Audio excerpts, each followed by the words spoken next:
کیا واقعی ایران تباہ ہو جائے گا؟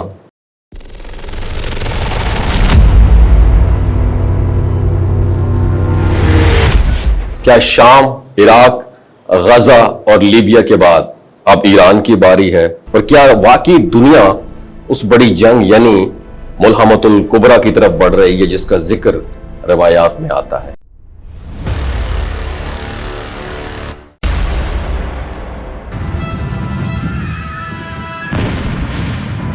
کیا 1450 سال پہلے کی گئی حدیث پوری ہو گئی ہے؟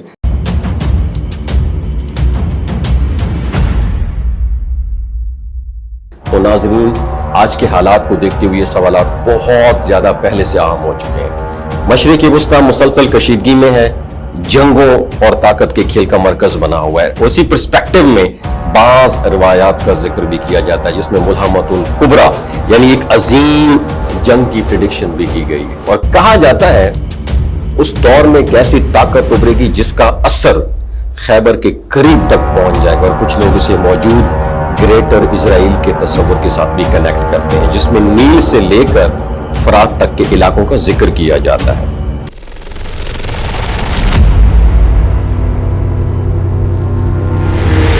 اس سلسلے میں مدینہ منورہ کے حوالے سے بھی روایات ملتی ہیں کہ ایک وقت ایسا آئے گا جب وہ ویران ہو جائے گا، اور بعض تشریحات کے مطابق اس کی وجہ شدید خوف، جنگی حالات یا فتنوں کی کثرت ہو سکتی ہے جس کی وجہ سے لوگ خود وہاں سے ایگزٹ نکل جائیں گے۔ پھر یہ بھی کہا جاتا ہے کہ جنگ کا رخ مکہ کی طرف ہوگا جو کہ انتہائی اہم ایک نازک سٹیج ہوگی۔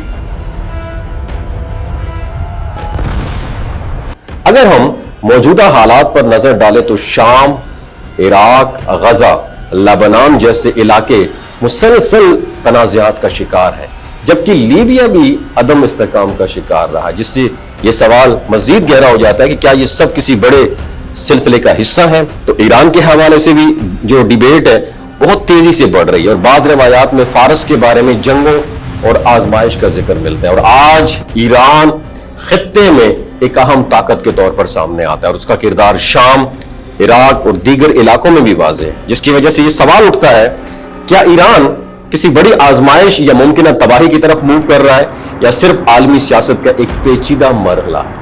اب ایک اور عام سوال جو بہت زیادہ پوچھا جا رہا ہے وہ یہ ہے کیا واقعی ایران تباہ ہونے والا ہے، خاص طور پر اس تاثر کے بعد کہ امریکہ اور اسرائیل کے ساتھ بڑھتی ہوئی کشیدگی نے ایران کی کمر توڑ دی ہے۔ حقیقت پتہ ہے کیا؟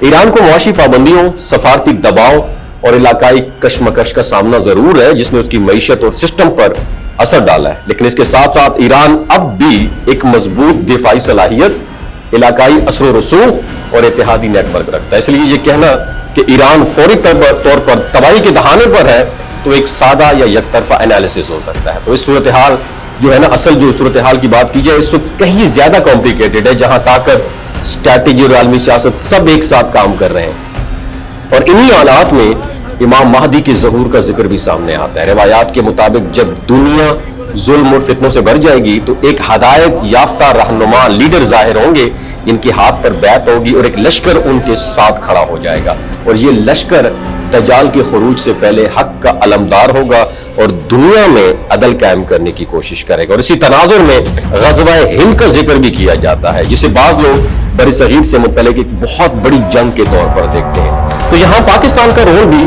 بہت اہمیت اختیار کر چکا ہے، کیونکہ پاکستان ایک ایٹمی طاقت ہے اور اس کی فوجی صلاحیت بہت مضبوط ہے، اور اس کی جغرافیائی حیثیت اسی خطے میں بہت اہم مقام لیتی ہے۔